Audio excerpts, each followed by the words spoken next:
Hey babe, welcome to By the Hour, where we chat and reflect and keep your vibe in check. Today's word of the day is power.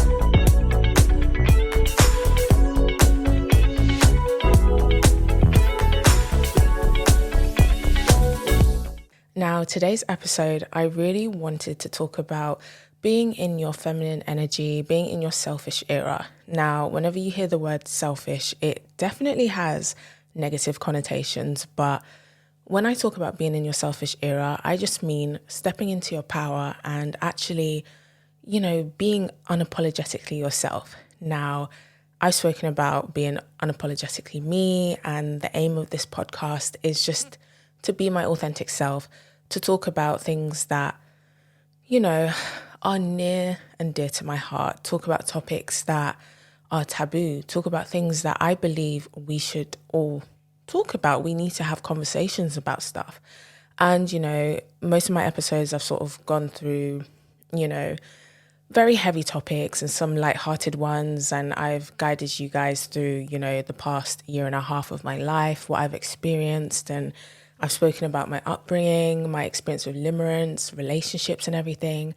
But this episode, I want it to be more lighthearted. I want to speak about feminine energy and stepping into your power, because that is something that I have been navigating within the past, I want to say, year, I think. I mean, all my life. But I definitely feel like I've recently stepped into my feminine energy and my power, and it feels amazing. And, I've been trying to think of ways to speak about this topic without sounding, because I think sometimes there's content out there where people talk about stepping into their feminine energy, being, the black cat and everything, which I think is great, but I want to be raw.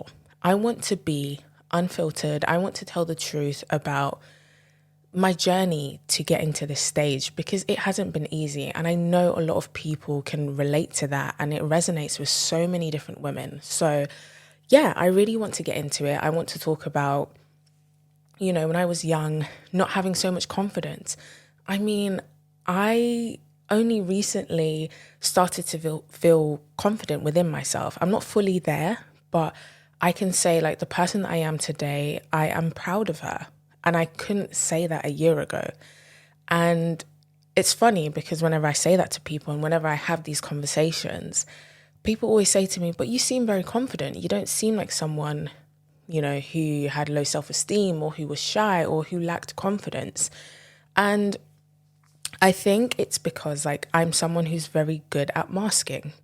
And I'm just very good at showing up and putting on a front, and not necessarily because I want to come across as something that I'm not. It's just, I think when you do show that side of you and you try to be vulnerable, it's scary. Vulnerability is very scary. And I kind of feel like society doesn't really accept when someone isn't fully confident within themselves.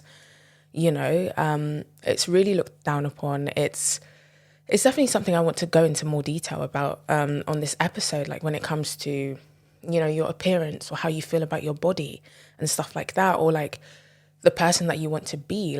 Maybe you feel like you're not there yet, and admitting that is very hard. And when people do that, they're looked at sideways. They're like, why do you feel insecure? Or why do you want to change your body, for example? Why do you want to make alterations to who you are? And it's something that I kind of wish society was a bit more accepting of, to give people grace, because we're human beings. We're not perfect. Everyone has some sort of insecurity. I don't believe that there is one person on this earth who is 100% confident. They might be 99% confident, but there's always that one thing. Or life is up and down. You're going to have moments where you feel insecure, where you don't feel confident. So does that mean, I don't know, it's definitely a question. There's so many questions, that I want to ask, but let's get into it. So let's start from when I was young. So, as I mentioned in previous episodes, I was definitely a very reserved child. I was shy, if you want to call it that. I didn't feel like I was shy. I think I said it before where it took a while for me to open up to people. I was very, I don't want to say socially awkward, but that's probably what it was. I liked being alone. I liked being at home. I liked playing with my toys. I was very to myself, very quiet, but everyone always said that I was shy. And I just really struggled to like open up. And, I kind of think of when I was like 5 or 6 years old, I can't really say why I felt that way at that point. But if I look at it from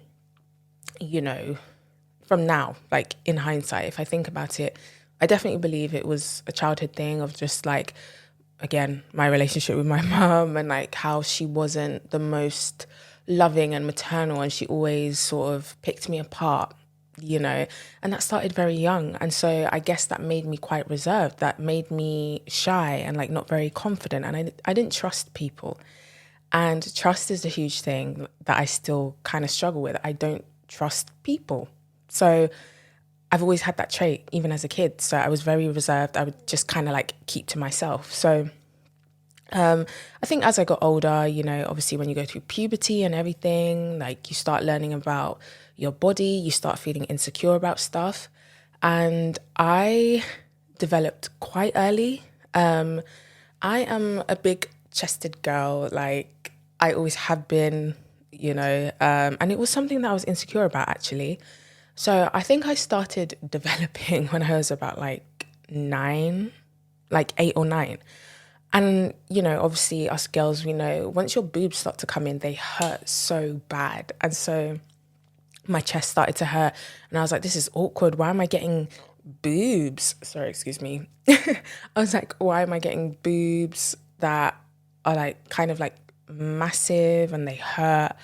I didn't know how to process it. I think obviously when you go through puberty, like you experience like so many different emotions, like your hormones are changing, like your body's changing. You're like, what the hell is going on? And I definitely felt that way. And obviously all girls want boobs, like it's cool. But for me, like I said, I had a big chest from the jump. And I know a lot of people think, oh yeah, that's cool. Like everyone wants big boobs, obviously. But like when you have them, the girlies know. If you have big boobs as well, you understand the struggle when it comes to like attention from people. You're over sexualized, and I was definitely over sexualized when I was young, which is a very scary thing. You're not really seen like you're objectified. You're not human. You're just this like trophy. And I felt like that when I was young as well, because I even had older men hitting on me when I was a kid because I had a big chest. I was growing, I was maturing, and that made me very, very uncomfortable. And so even though society says that having big boobs is like sexy and it's cool, I didn't feel that way. I felt like it gave me unwanted attention. I didn't like the attention and it made me feel very insecure. And so I would say like my struggle with my body image started from then. And so I remember like growing up, I would wear not baggy clothes, but like clothes that would like hide them and that wouldn't accentuate them and what have you. And like even at sixth form, like I used to wear cardigans and I would like kind of like cover them, and I would walk into the study room like with my arms crossed, or I would wear blazers that would like sort of cover it up. And I was known for having big boobs, and like people would make jokes, like not bully me, but like they would, make jokes about it, and I could handle it. But then at the same time, like I said, it was giving me that attention that I did not want. I didn't like it. And then I just kind of felt like an object, and I was like being sexualized, and I just really didn't enjoy that. And so, yeah, I just wasn't a very confident person. And not just with my body, but appearance-wise as well. And again, that definitely stems from comments that my mum made when I was young. So I think there's a lot of people that can relate to this. So when I was born, I was fairer, of course, and I was quite fair up until, I don't know, I think up until I was like 6 or 7. And obviously, like, as a melanated woman, as a black woman, as a black person, our skin changes. Our skin goes through so many different stages. And a lot of us, when we're born, your skin is going to be fair. And then your color comes in, right? And like when I was young, my mum would always say, oh my gosh, when you were born, like your skin was so fair, like you were fair when you were a kid, blah, blah, blah. And I'm Gambian, I've mentioned this before, like the tribe that we're originally from is the Fula tribe. So we're Fulani. And the Fula tribe are more fair. They're known to have fairer skin and more like Eurocentric features. And that's because I believe our genetic makeup is made up of like North African ancestry, because full of people were travelers. They were shepherds. They would herd, their animals, across Africa. So I think they would come from North Africa and they settled in West Africa, places like Gambia, Senegal, Mali, and, a lot of those West African countries. So a lot of us have North African DNA. And so a lot of fuller people will be on the fairer side. And so my mum would always mention this. She'll say, oh, like, you're probably fair because we're fuller, this, and the third. And she would talk about my great-grandma, who was very fair as well. And she had like very long hair. And so my mum would always talk about this. And this is a thing in the black community when it comes to colorism, when it comes to, the preferences, preferring lighter skinned people who have more Eurocentric features and curly hair or straight hair, And then with me as well, like my natural hair, like I've always had like kind of like thick, healthy, long hair. Well, not in recent years because stress has been finishing my hair. But when I was young, my hair was very nice. I mean, it always has been. I'm not saying if it looked different, it wouldn't be nice. But in terms of like, it was your typical 4C thick hair. And I always had like a bit of length, right? And so my mum always would speak about this and say, oh yeah, you were fair and you had really long hair, just like your great grandmother. And she would relate it to us being fuller and everything. So I was always taught that being fairer and having long, luscious hair was amazing. It was the best thing you could have and ask for. And then, I'm also someone that tans very easily. So I remember the first time I went to Gambia, I believe I was 8 years old. So I went in 2006. And I never understood the concept of sunscreen. I didn't think that black people needed to use sunscreen, I won't lie. And my mum didn't either. So I went to Gambia. I think I put on sunscreen for 2 days and I just forgot about it. And I was there for a month. So I got so tan. Like I probably got like 3 or 4 shades darker. And I remember like trying to hide from the sun because like, again, growing up, my mum would always talk about being fair. And it seemed like she just didn't like the concept of being dark or dark skinned. And so this was sort of ingrained into me and I would hide from the sun. Like I would hide under like the shade and everything just so that I wouldn't tan, but it was inevitable because we were playing outside. And so I got really, really tan. And I remember coming back from Gambia and the first day back at school and I was very tanned, obviously. And then I remember this boy saying, Rah, who's that? And I was just like, no, you're taking the piss. I was like, I know I don't look that different. Like, you know who it is. Obviously, I'm a couple shades darker, but the way that he said it made me feel very insecure. It was like it was a bad thing. So, unfortunately, growing up, I definitely felt like I was not pretty anymore. I wasn't beautiful. I wasn't, I don't know, like up to par because my mum was always in my ear about my skin. Every summer I would kind of get a tan. I tan very, very easily, even in this fake British sun. Even if it's like 22, 23 degrees, if I go outside and I don't put on any sunscreen, I'm going to get a tan. And now I can confidently say I love it. I love getting a tan. I think it's beautiful. I love my skin. I love my skin tone. But when I was young, I didn't really, and I'm just being transparent. And so that really affected my confidence. That didn't allow me to, step into my power or be myself because I felt like who I was or what I looked like wasn't good enough. Like I had to be something else, or I should have looked, different. And so I remember I would look at my baby pictures. I would look at my pictures when I was like, 4, 5, 6 years old, because I was still, I wouldn't even say I was fair. Obviously, like in your first couple of years, you might be, but I was, I don't know. I don't know how to describe it, but like, yeah. I would look at my pictures and be like, like, I wonder what happened, what changed, why did I get darker? And that's like really, really sad. And that breaks my heart to think that I felt that way even as a kid. But again, like I said, now I can confidently say I feel very comfortable in my skin. I love my skin tone. I think it's beautiful. Even if I was darker, like, it's just amazing how us Black people come in so many different shades, so many different colors, tones and everything. And so, yeah, I just wasn't the most confident person for the majority of my life because I felt very insecure. So not just to do with like my skin tone or like body, but like my face as well. Like the thing is, right, I can confidently say now, I've always been that babe. I've always been attractive. I've always been pretty. I was always cute as a kid.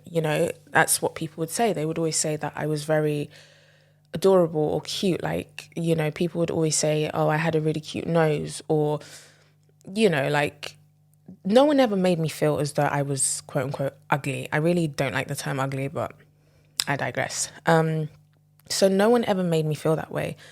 But again, for some reason, I just felt like I felt insecure. I felt like I didn't meet a certain standard. I couldn't even tell you what I thought that standard was. I know definitely when it came to skin tone, I thought, clearly people, prefer lighter skinned people and I'm not that. So that already made me feel like I wasn't good enough or that I wasn't attractive. But like the whole thing about like my appearance, like facially, I don't know where that came from because no one ever made me feel like I was ugly. So it was very strange to me. And even now I think about it, I'm just like, where did that come from? However, I do remember like being in secondary school, I think year 8. And I must have taken a picture and posted it on Facebook. So this was like the Facebook days. And I've always had full lips. I've always, like, these are real. If you're watching, my lips are real. I've never injected them, I was born with these lips and I love them. But I didn't at some point because, yeah, I remember posting a picture on Facebook and this boy commented and he said, oh, you got big lips, you've got bubble lips. Like, bubble lips used to be a thing when I was young, and it's not a compliment. And that made me feel so insecure. So I remember like researching, is there like surgery to like reduce your lips? Can you imagine? I actually went to go and search to see if there's surgery to get liposuction on my lips because I felt ugly. I was, I think back then, like, that was a thing. Like, anyone who had big lips, like, it wasn't cool. You would get called bubble lips, or like your, they would say, oh, your bottom lip is heavy, or stuff like that, And that was the only time that someone ever said that to me, but that stayed in my brain. So this is what I'm saying. It was all these like little comments that would really affect my confidence. And so I just sort of, painted myself as an ugly person because of that, just because of one comment. But, it's normal when you're growing up, like, like I said in the beginning, your body's changing. You're going through all these like ups and downs and like hormonal changes, and you're trying to adjust to this new body and, your appearance changes. And so I just didn't feel comfortable in that. And so, yeah, it just really affected my confidence. And for some reason, I just didn't like my appearance. Even though I was getting the attention, again, I don't thrive off of attention. I actually hated it. But like, aside from that comment, no one ever made me feel like I was ugly. I was always getting compliments. People always told me how beautiful I was. And, back then, I was very shy. It's not like I was thriving off of the attention or trying to place myself in a place or situation where like, people would compliment me, or I wasn't fishing for compliments is what I'm trying to say. So yeah, it was very odd that I felt that way for sure, but I felt very insecure and self-conscious for many years. And so I think I started wearing makeup, like a full face of makeup, when I was in sixth form. I believe. I think it was like year 12. And that's quite late for a lot of people. Well, especially these days, because these days I'm seeing, you know, 12-year-olds, 13-year-olds with like a full beat when they're going to school and everything, and like lace fronts, lace wigs. I'm just like, we weren't doing that. We were makeup free. We had shoelaces in our hair. We had bubbles. We had beads. Like, there was no concept of lace front wig. I can't imagine like waking up early and trying to lay my lace before school. Like, you lot are strong. But yeah, I think I started wearing a full face of makeup in like year 12. And the reason being was because I had this really strange like flare up. Like, my skin has always been sensitive. And I mentioned before that I had issues with eczema growing up. And so I had another flare up like towards the end of, my time at school. And it was really strange. It was like this really weird rash that even the doctors didn't understand. Like, they didn't know what triggered it. And so it kind of left some marks, and I just felt really insecure. And I remember like I took like 2 weeks off of school or something because I just couldn't face it. Like, any little like spot, pimple, bit of hyperpigmentation, like it would throw me off. So I would hide. And so this rash took forever to go. And the third week came and I was like, yeah, no, I can't skip more school. So I think I remember like, I bought this like fringe wig so that it could cover my forehead because it was literally all over my face. So I bought this fringe, and then also I think I had a scarf. So I put on the scarf and all you could see was my eyes. And so I was walking around like this because I was like, well, it hasn't cleared up properly and I can't take an extra week off of school. So I'm going to have to do it this way. And so, yeah, I walked around like that for I think like a week or so. Then it cleared up, and then my skin was still not in the greatest place. So then I started wearing makeup. And I've always loved makeup. My mum was an it girl when I was young. I'm not going to lie. My mum was that girl. She used to do her makeup. She would always do her hair, her nails and everything. And also my auntie as well. Like, my mum and my auntie were always like it girls. Like, I've got so many pictures of them. Like, my mum would make me take her photos when I was young. She would get into her like, her dresses and everything. And I would take pictures with like the disposable camera. Like, she had a camcorder, so I would always like film her. So my mum was that girl. She was that girl. And so I always had an interest in makeup and hair. And like, over the years, I dabbled into it, but I started really, wearing makeup in year 12 because of this flare up. So I started wearing concealer. I was doing eyeliner. Like, I would say my winged eyeliner is like my signature look. And I started it around this time. So I would use the sleek liquid eyeliner. And then I remember Revolution came out with this like massive eyeshadow palette one Christmas because they always had like these like Christmas gifts in Superdrug. So I remember buying this and it had so many different colors. And then I started experimenting with eyeshadow, and I was watching all the beauty gurus from like Jackie Aina. I tried watching Jaclyn Hill. I loved Patrick Starr.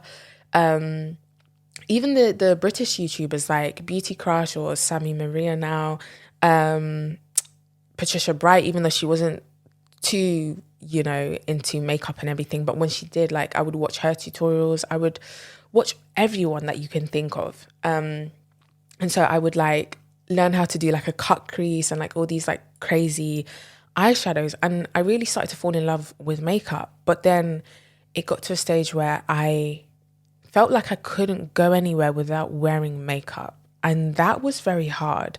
I couldn't go to the shops. I couldn't go to school without concealer because I started off very minimal. Started off with my concealer, my winged eyeliner. And then eventually I started wearing highlighter when that became a thing. Ashy highlighter, by the way, like silver highlighter. Like, silver is not for me, not my skin tone. But yeah, like my highlighter was ashy as fuck. So yeah, I started gradually wearing more and more makeup, and then I found I could not go without it. I just didn't feel confident without it. And it's mad because I had really good skin. It's like, I don't know, it's delusion at the same time. I was like, I thought I was ugly. I thought my skin was horrible, and it really wasn't. It was just I didn't feel secure within myself. So I relied on makeup to make me feel confident. So I couldn't go without it. And again, in hindsight, that is so sad. And that went on for years. And so my makeup started to get heavier and heavier. And I remember there was a point in time, like I recently saw these photos and I was like, why did I wear so much makeup? Like it was cakey. It was, I don't know. But one thing I could say, my makeup was always on point. Well, for the era, I would say, because there was an era where we all had blocky eyebrows. And I definitely had like those block eyebrows. And one time I had the audacity to start doing my eyebrows with a black eyebrow pencil. So it wasn't cute when I look back at it, but like for the moment, it made sense because that was the trend. That was the thing back then. So I would say like for those eras, like my makeup was always on point. I would always get compliments and that made me feel good as well because I was like, oh, okay, I look good. I know what I'm doing. But yeah, I definitely relied on it and I, just couldn't go places without wearing makeup. Even like going to the shops, I would like have to put on something. Like if I could put on a full face, then I would do it. And I remember I had a friend, she kind of always made me feel insecure for that. Like she would always say, oh, why do you wear makeup? Like, why you always wear makeup? And, she would say, oh, I would never wear makeup, because she didn't wear makeup.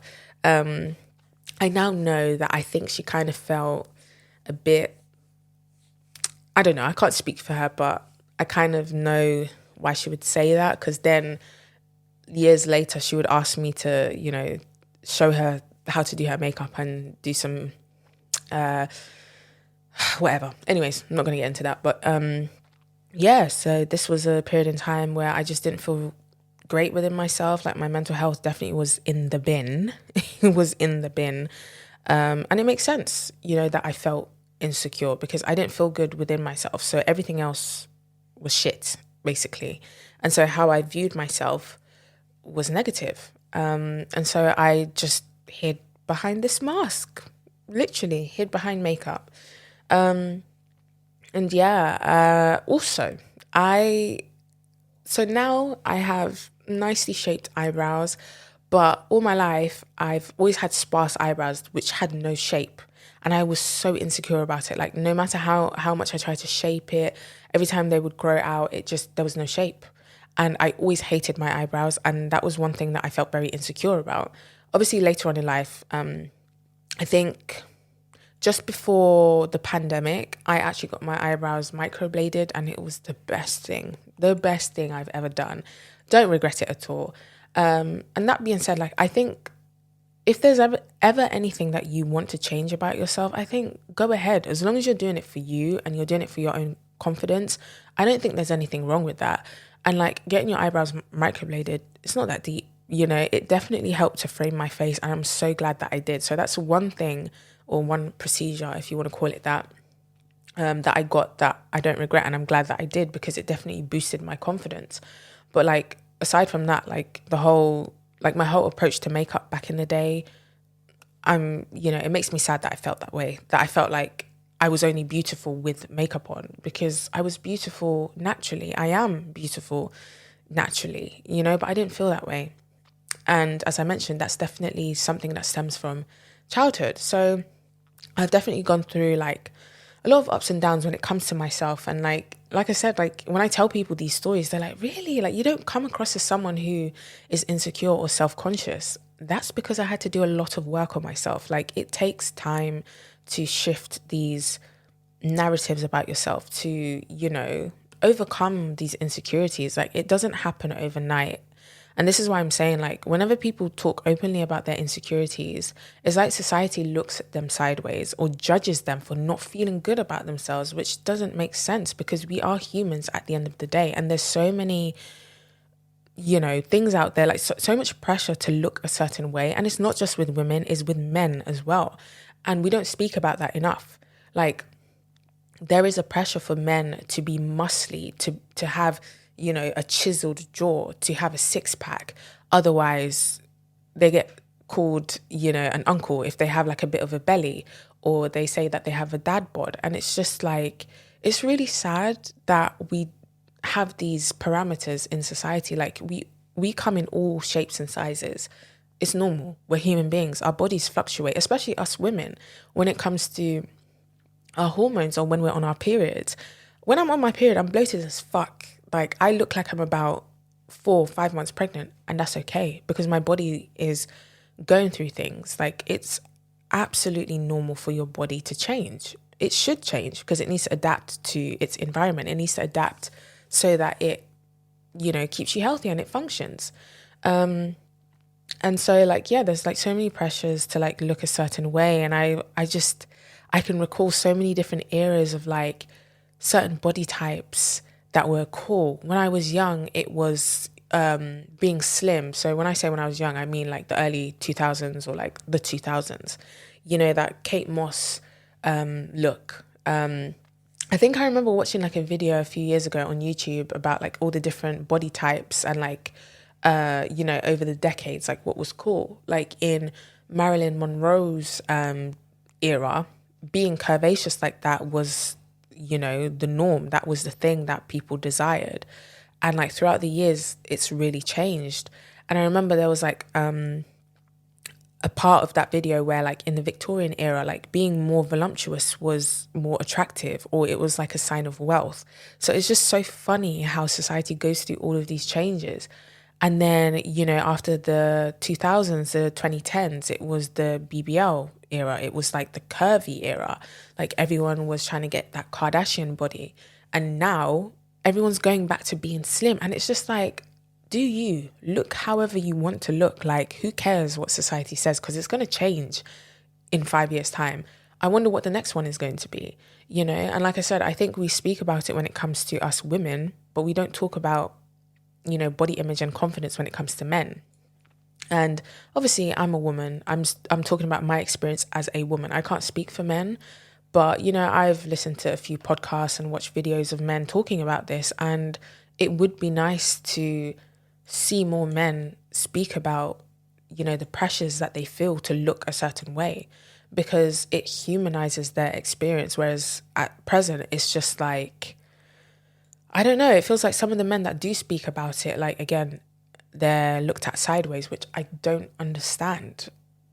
But, I'm not an expert at these things. I can only speak about my experiences. But yeah, so I think when it comes to confidence, it took me a very long time to feel confident within myself. And I'm not fully there. I would say I'm someone who's confident in who I am as like who I am as a human being and a soul.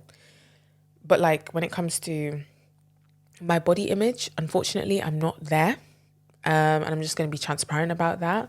But it's funny because I feel that way. But when it comes to other people, like when, I speak to friends and they talk about how they don't feel good within themselves, or like they don't like their body or their face or appearance or something, I'm always the first one to speak life into them and to uplift them. But for some reason, when it comes to me and my body, it's very hard.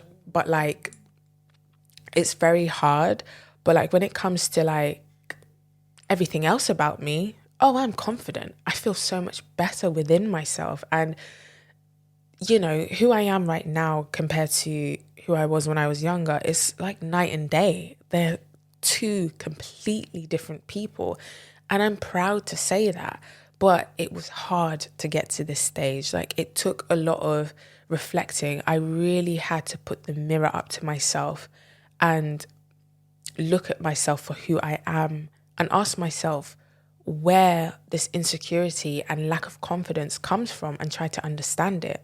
And rather than, sweeping it under the rug and like pushing it away, I have to embrace it. I have to embrace the fact that I've been through these things and that, unfortunately, my caregiver wasn't the kindest to me and would pick me apart. But then also, I had to learn to forgive my mum for those comments. I had to learn to understand that she was just going through her own stuff. She probably felt insecure about things, or she was raised in a way which made her believe, that certain standards had to be met, or certain, how do I word this? Like, I think a lot of our parents, whether you're African or Caribbean, unfortunately, a lot of them have this mentality that being lighter, being curvaceous and having curly hair is the optimum. Like that's the standard. That's what you're meant to look like. And a lot of our parents have that belief. They've internalized that. And so rather than me, looking at my mum like a villain for putting that pressure upon me, I try to understand it. I try to give her grace. And it took a while for me to get to that stage where I was able to give her that grace, because I was like, how could you say that to your own flesh and blood? How could you say that to your own daughter that you gave birth to? Surely you should love me for who I am and what I look like. But she's a human at the end of the day. Like, unfortunately, a lot of people have these beliefs, it's internalized. And I don't know if she still believes those things, that, looking that way is better than being dark skinned and whatever. I don't know. I haven't had this conversation with her. I should hope that, that belief has changed. But I think it's important for us to break these cycles and to really step into who we are and our confidence and our power. And so it took me a while to get there. And like I said, I'm not fully there. If I was to put a percentage on it, I would say I'm like 80% confident. The 20%, I think, to be honest, is mostly to do with my body. And it's hard. Like I said, it's hard as a woman when your body goes through all these changes. And,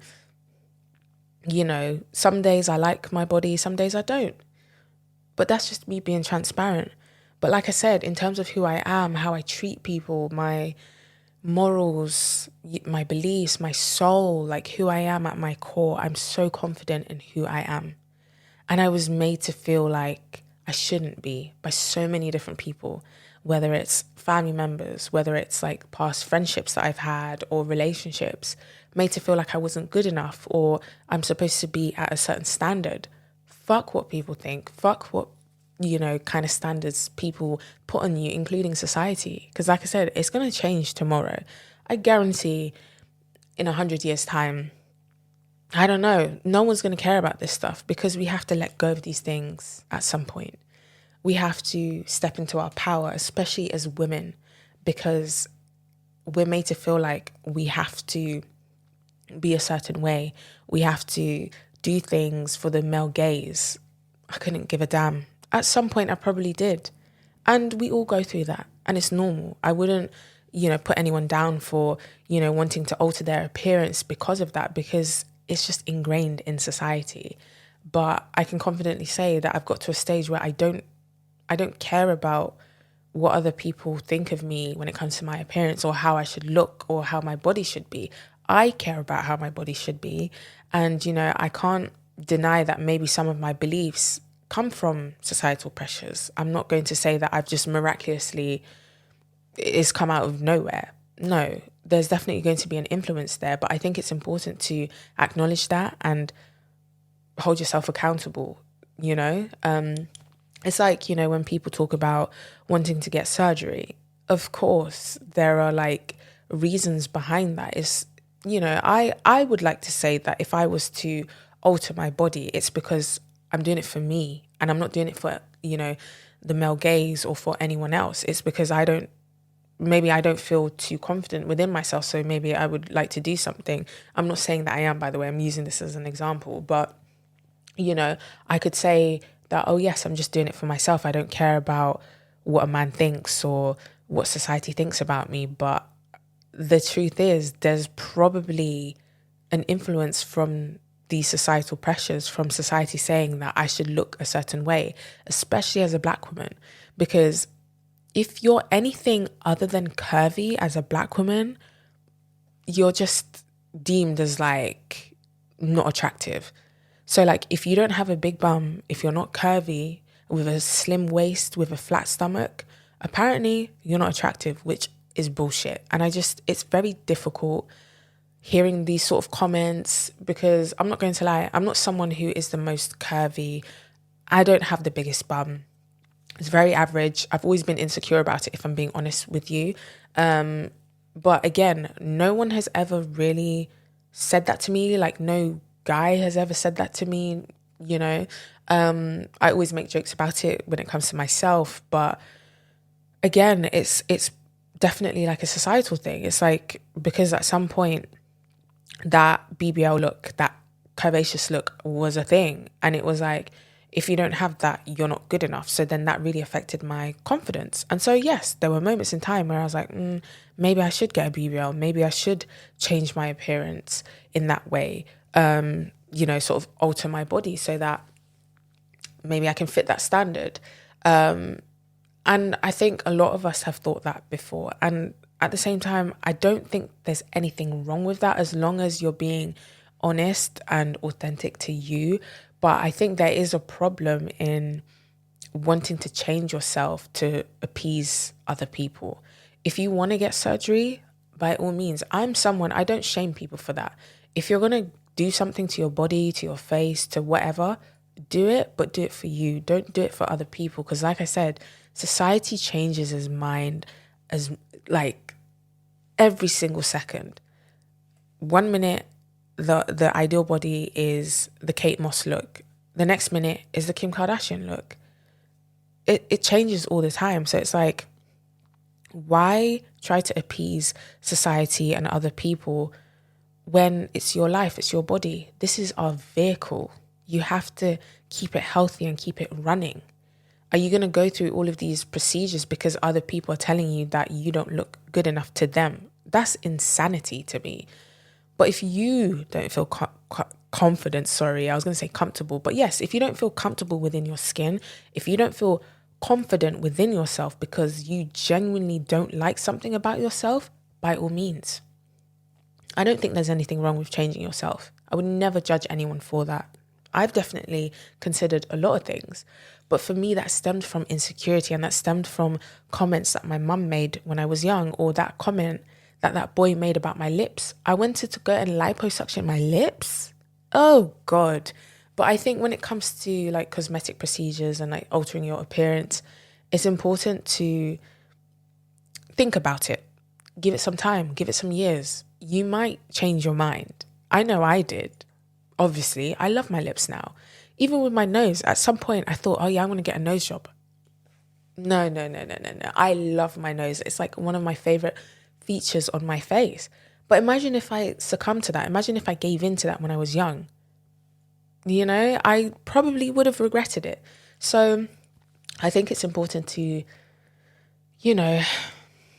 have some discernment when it comes to these thoughts and feelings, because a lot of the time it stems from something that's very deep rooted. It's trauma. It's maybe a comment that a family member said to you when you were young.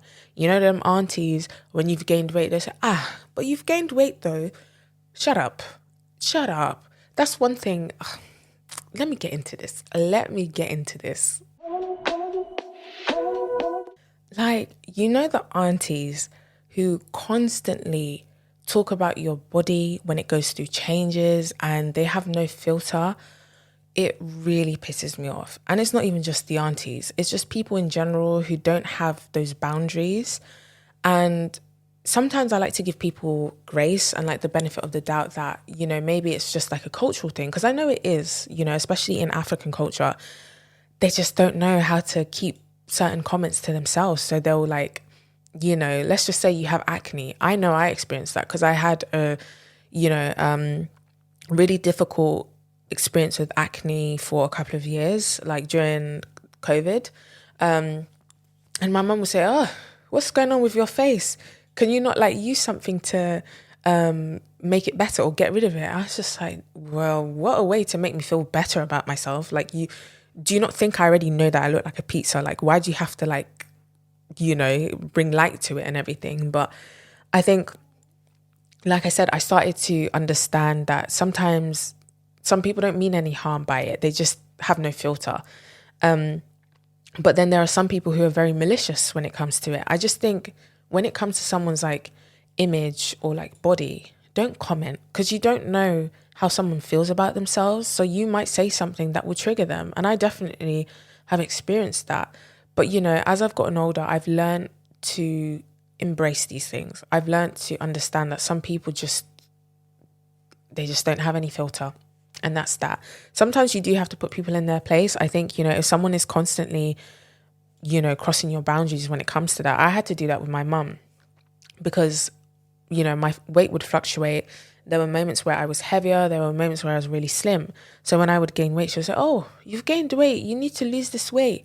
Or like when I would lose weight, she would say, oh, I can see your collarbones. You need to eat.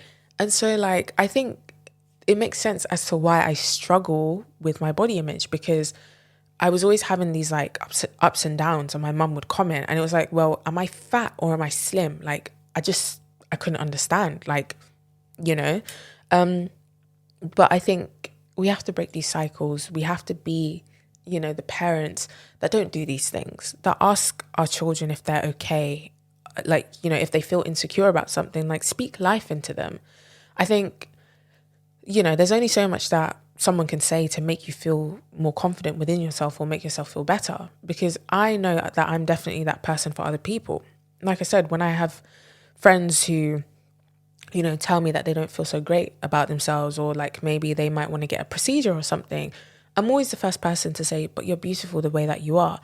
And I think that is, a good thing to say to someone.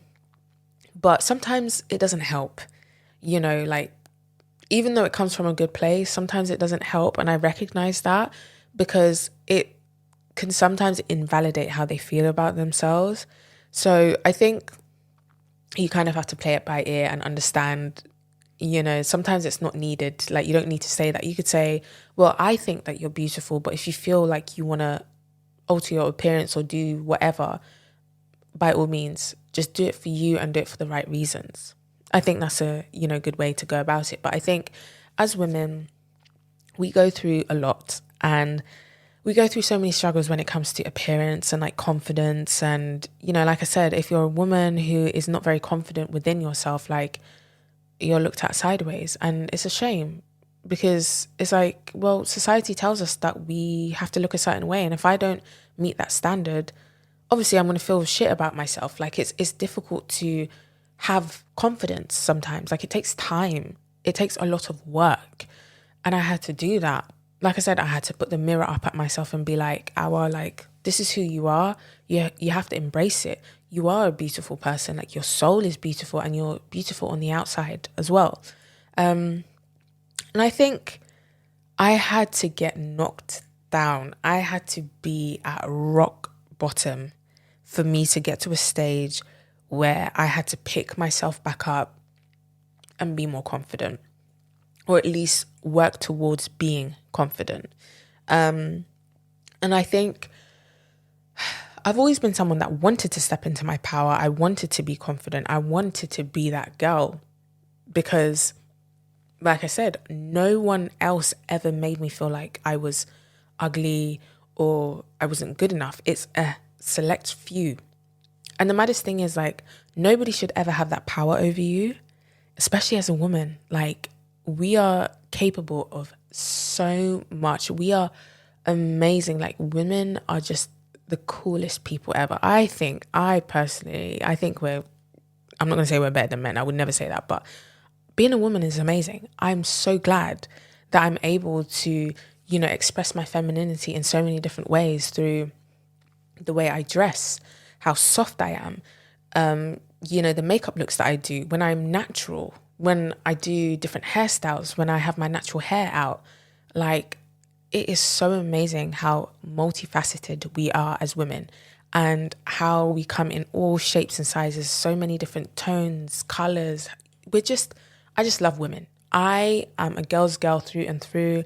I will champion women till the day I die. Like, I would pick a woman over a man. And I've always said this, like, if I'm going to be a pick me, I'll be a pick me for a woman. I love women, and I really want us to like come together and be more confident. And this is why, like, I've created a community on my TikTok, and I'm trying to do it with my podcast, where like women feel safe and they feel seen, especially Black women, because we are not treated nicely by society. We are literally bottom of the barrel, and it breaks my heart, because we're human beings as well. We feel things. We're, you know, very strong, very strong. I kind of feel like this world was built off the back of Black women.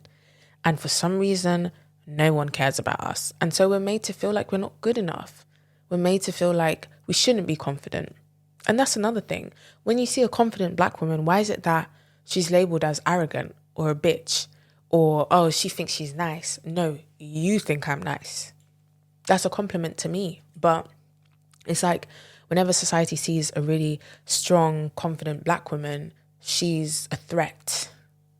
No one's confidence should be a threat to you if you feel confident within yourself. And that's the bar that I'm going to drop. Because if you truly felt confident within yourself, someone else's confidence is not going to intimidate you. And I truly believe that. You know, when it comes to women, it makes me sad when women are pitted against each other, or, you know, when women argue. I hate it so much. Or when women try to tear down another woman, because it's hard enough being a woman in this world, but being a Black woman especially is difficult. And then we live in a patriarchal society as well. So we're seen as below men.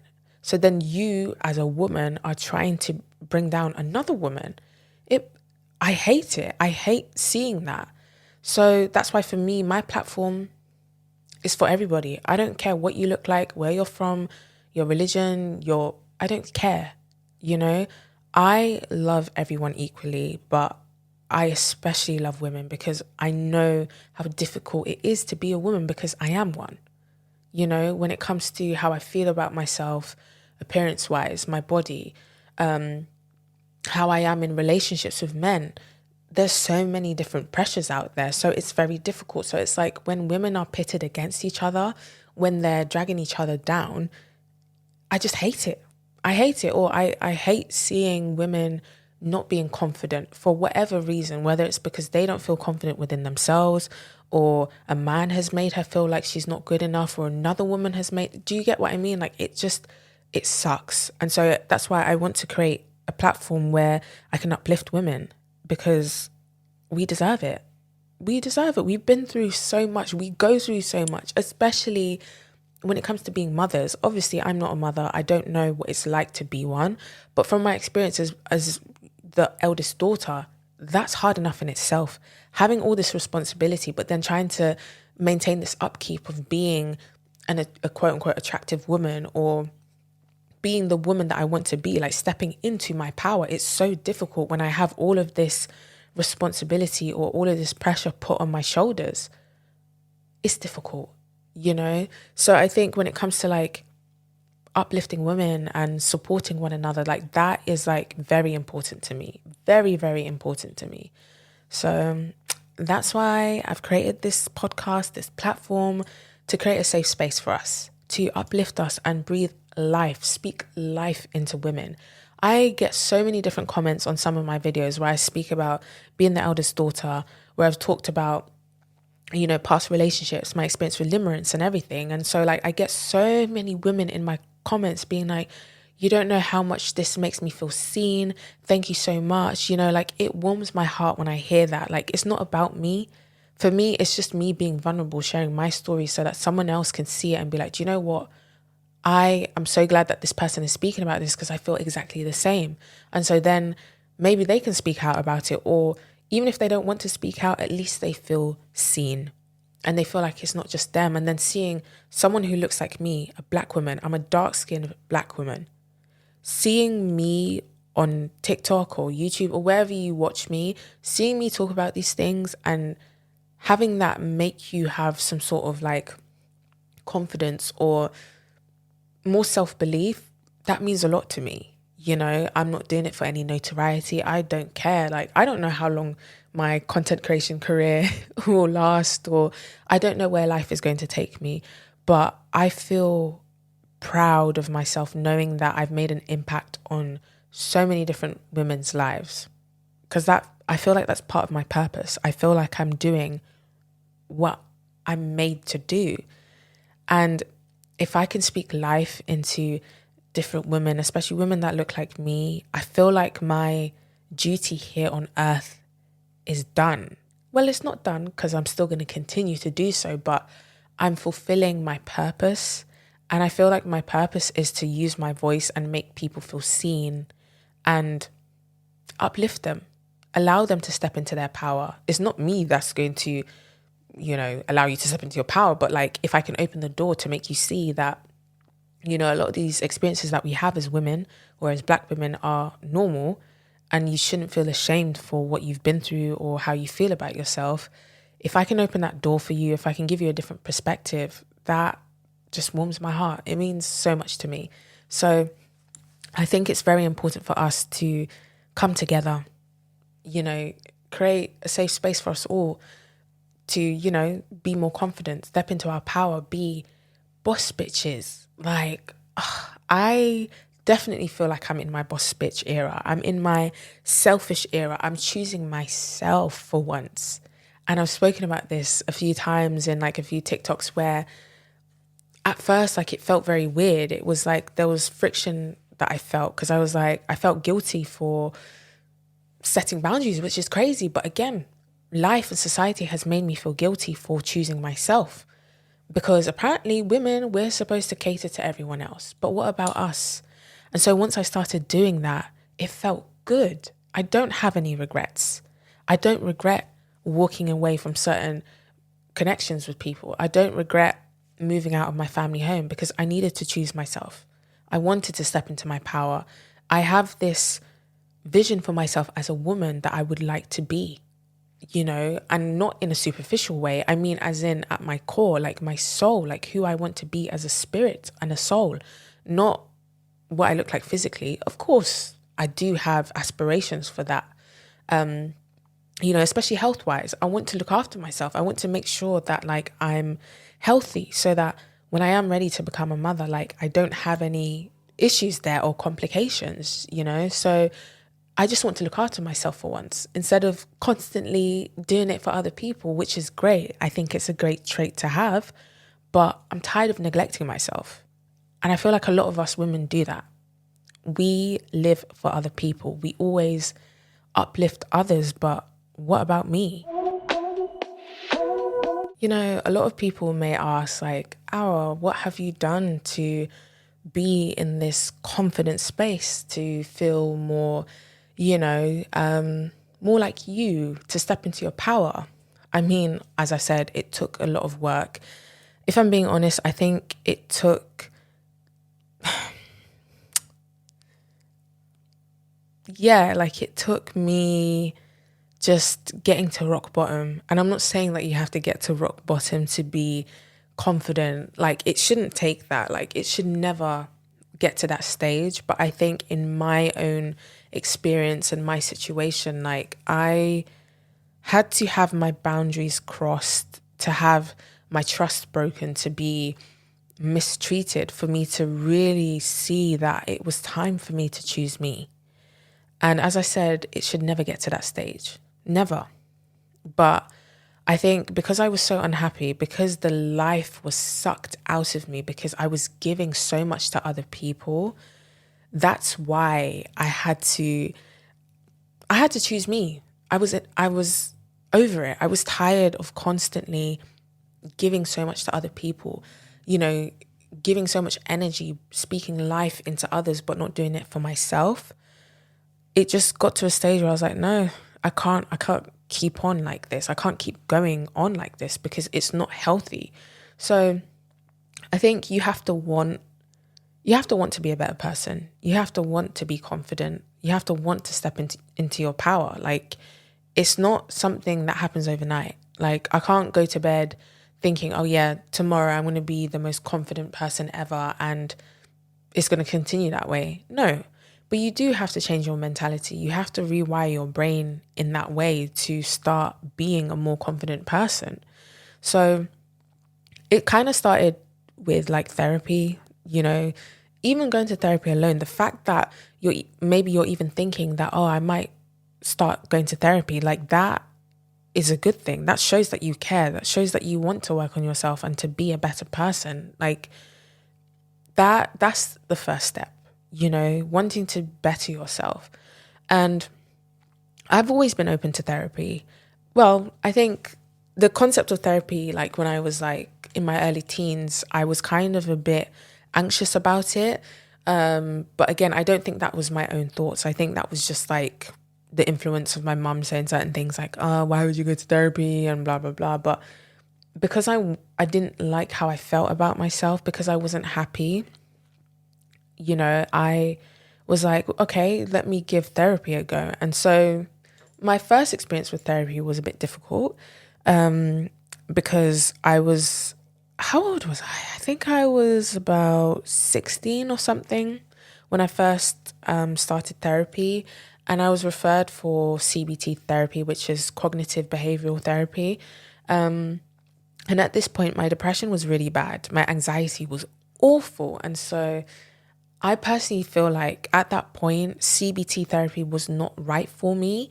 But I remember feeling like defeated, because I was like, oh, why is this not working for me? Like, why, I was like, but it works for other people, But then, I was told like there's different types of therapy. Maybe this is not the one for you right now. And so I think 2 years later, I started psychodynamic therapy, which is more like a, how do I word it? I wish I could get the definition fast enough right now.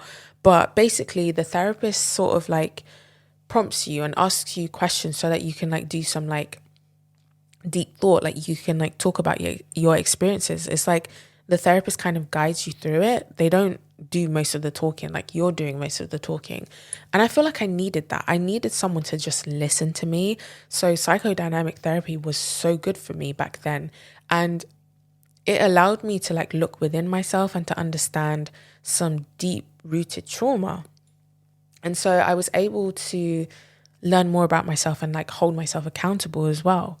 And it allowed me to do more introspective thinking. And that was really good for me. So that was the right therapy for me at the time. And that's what allowed me to look within, to look deeper, to understand myself, and then to start doing the work. So it kind of started from then, started from like 16, but like the proper work, I would say 18. But of course, I've had these ups and downs over the years. But therapy, counseling, coaching has definitely been like a, huge catalyst in me stepping into my power.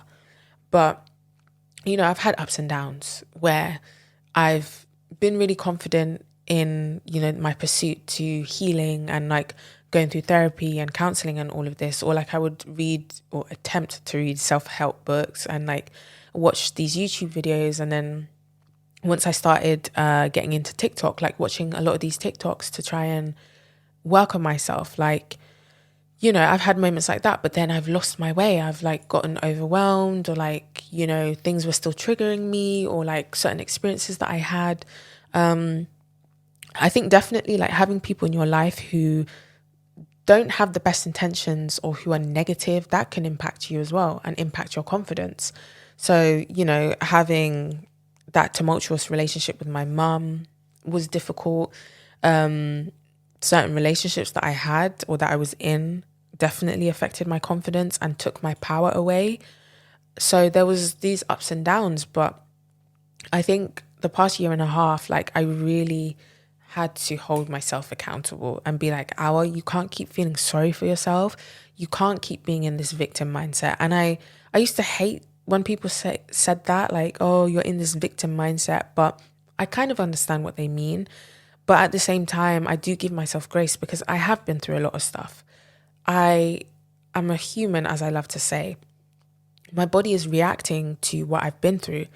And I always say to people, like, you should be grateful that you feel emotions, that your body's even reacting and processing all of this information, because it shows that it's understanding it. It's literally processing it. If you didn't feel anything, maybe that's a cause for concern. But the fact that I acknowledged that I wasn't in a good place and I wasn't confident within myself and I actually wanted to do something about it is an amazing first step, and it's very powerful. And I recognize that now. Even though back then I didn't feel happy within myself, I didn't feel confident, I was very insecure. But the fact that I actually wanted to do something about it, like, I was proud of myself. And if you're in the same position right now, if you've ever been in that position, you should be proud of yourself, knowing that you're actually trying to do something about it. Even if you don't do it the same day, even if it takes you a year to go into therapy, that's okay. The fact that you're thinking about it, I think that's a good thing. And so, yeah, like therapy has really helped. Having really good friends around me, like I have amazing friends, like, and of course, I'm mostly focusing on women, like the girlhood is just cool. I just love it. And my friends have made me feel so much more secure and confident. And a few months ago, I remember I think I came across like a TikTok that was like, a lot of us women sometimes like we desire romantic connections and relationships with men, and we don't realize that we have that love from our friends, from our fellow women. Like everything that my girls give me is what I've been desiring in a man. And it's crazy because it's like I have it from all of my female friends, like my close group of friends, like there's 5 of us. So that love and validation and security that I'm seeking in a man, I already have that with my girls. The 4 other girls, I'm getting it in abundance. And I think that's what's beautiful about womanhood and girlhood. And so, I think for a couple of years, I was definitely like going through a rough patch within myself, and like I felt very depressed and everything. And so like I was very good at like pushing everyone away, including like my close group of friends. But like once I started to open up a bit more and we spent more time together and we actually make time to see each other each month if we can, and we stay in contact with each other like every day, once we started to like build our bond and like grow closer, it just made me cherish them even more. And that also allowed me to step into my power because I see the beauty in female friendships. Sorry, I don't even like saying female, in girl friendships, in like, girlhood and womanhood and everything. And it just gave me so much more confidence. And like, my friends are just so talented and so beautiful and so good at so many different things, and like seeing them thrive in what they enjoy, seeing them thrive in their jobs and their relationships. And some of my friends are mothers as well. Like it's just so inspiring. And that's why I said it's very important to have like good people around you. When you have people that drown you or drain you or like really drag you down, it affects your confidence. It takes away from your power. So I think I've always been someone that like surrounds myself with good people. And of course, like I've had certain friendships or connections with people that weren't good for me. And I had to learn my lesson, whether, I cut off those relationships sooner or something had to happen for me to cut them off. I was able to work on my discernment. I was able to work on my intuition and understand who should be in my life and who shouldn't, who's good for me and who isn't. And so because I've been working on myself and I'm more positive, I recognized that there were just certain people who did not have my best interests at heart. Some people who just weren't good for me and who were dragging me down and taking my power away. Whereas the people in my life at present really uplift me, really make me feel good about myself. And that's really good. But then you have to feel that way on your own. You have to do that work. And that's what I've been doing. I had to realize that a lot of the pain that I felt was just, from things from the past and other people inflicting their trauma onto me. And it doesn't mean that I haven't done that to others. I probably have, but that's why I said it's very important to take accountability. And I think through taking accountability, therapy, strengthening my bonds with people, especially my fellow women, doing a lot of like inner work and really just uplifting myself and practicing positive affirmations each day. When I find myself spiraling or saying something negative, I always say to myself, we don't do that anymore. I say, we don't do that anymore, because I've already been through so much and people have made me feel like I wasn't good enough. Why would I then add on top of that and make myself feel like I'm not good enough? When other people do it, that's a reflection of how they feel internally. It's not about me. It's never about you. It's always that person. But when I'm doing it to myself, that's when it's about me. That's when I need to figure out what the root cause is. And so I've been doing that. And it's been painful. The conclusions that I've come to, the things that I've learned, it's been difficult. But that's how life is. Things are painful. You have to learn these things. And so when I embraced all of that, when I was open to holding myself accountable and like learning about all my traumas and where, all of this insecurity and lack of confidence comes from, it was very insightful. And I think there's just a power in that. And I'm learning to just embrace life in general. And I think, to be honest with you, me walking away from, my previous relationship was a huge turning point for me. It was the first time I set a huge boundary, even though maybe, I didn't want things to be that way and I saw that relationship going in a different direction and it didn't. I'm so glad I walked away. I am so glad I chose myself. I'm so glad I moved out of my toxic African household. I think choosing yourself is always the right thing to do.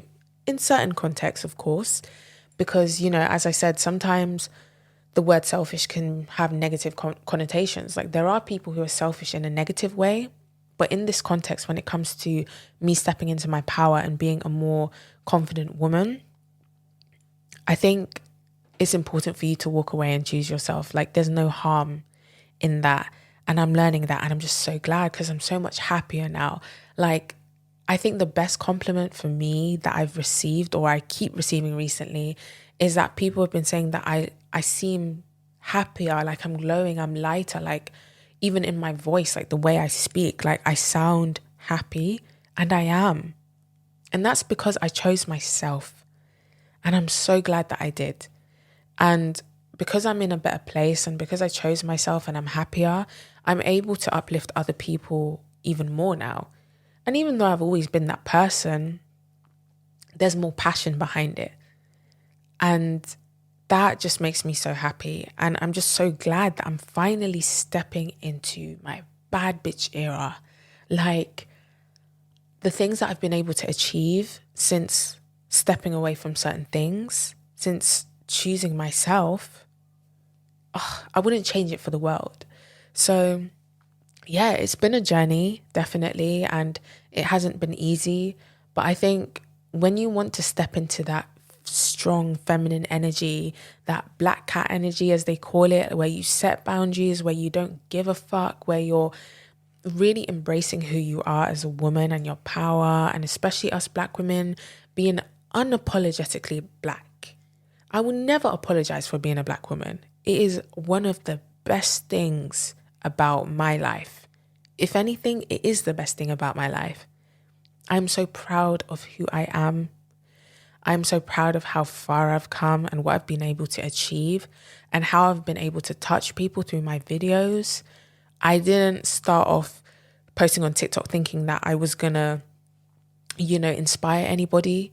Even if it's just one person, that means so much to me because I know how hard life has been and how difficult it has been for me to get to this stage.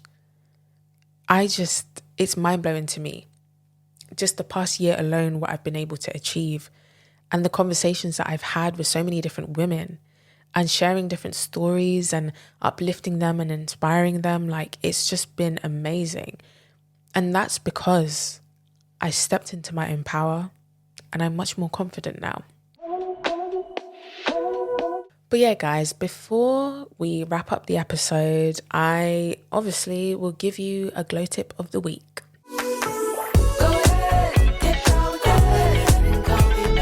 The glow tip of the week for today's episode is basically a reminder that choosing yourself is not selfish. It's actually an investment. Like I said in the beginning, selfish has very negative connotations. But I think in the context of stepping into your power and being more confident within yourself, being selfish is a good thing. So if that means that you have to say no, setting boundaries is really important. If that means that you have to choose yourself in a very tough situation, by all means. Because at the end of the day, your life is important. You are the author to your story. Yes, you're going to be part of other people's stories. Yes, other people are part of yours, but you are the author to your story. It's you that's writing it. You are making these choices. I'm sure if there were, people out there who can make choices for you, like loved ones, and like do things for you, they would. But that's not how life works. You have to set boundaries. And if that means you have to be selfish in order for you to step into your power and be happy, by all means, so be it. And I'm learning that. In the beginning, it's going to be difficult. Saying no, setting boundaries, stepping into your, feminine energy, being selfish. But I don't regret it. So my tip is be selfish sometimes. You're not going to die. Anyways, guys, that's a wrap. And I had such a great time during this episode. I really hope that I was able to breathe life into you, speak life into you. I really hope that I was able to inspire you.